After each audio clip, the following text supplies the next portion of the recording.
హ్మ్. ఇక్కడేముంది మనం up side trade తీసుకుందాం అండ్ ఎర్లీగా పడ్డది.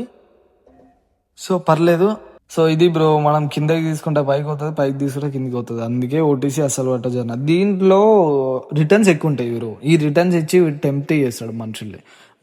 ఇంత రిటర్న్స్ వస్తున్నాయి అని చెప్పేసి మనం ఏం చేస్తాం, ఇక రిటర్న్స్ వస్తున్నాయి కదా అని చెప్పేసి మనం ఈ దీంట్లో తీసుకుంటాం. కాకపోతే లాస్ట్కి లాస్ అయ్యి మన అకౌంట్ జీరో చేసుకొని వెళ్ళిపోతాం.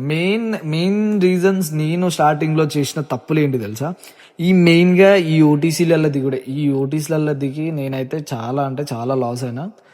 తర్వాత అర్థమైంది ఏంటంటే ఓటీసీ పట్టించుకోవద్దు, మన మెయిన్ మార్కెట్సే ఎంతున్నా కానీ అని చెప్పేసి మెయిన్ మార్కెట్లోకి దిగిన. ఇంకా అక్కడ నుంచి నాకు కొంచెం కొంచెం కొంచెం కొంచెం ప్రాఫిట్స్ అనేవి కొంచెం కొంచెం పెరిగినాయి. సో మీకు అదే చెప్తున్నా, నేను ఒకసారి చూసినా కాబట్టి చెప్తున్నా. సో ఇక్కడైతే మనకు ఇంకో ట్రేడ్ అయితే సక్సెస్ఫుల్ అయిపోయింది. కాకపోతే ఇక్కడ తీసుకున్న 2 ట్రేడర్లో ఒక ట్రేడ్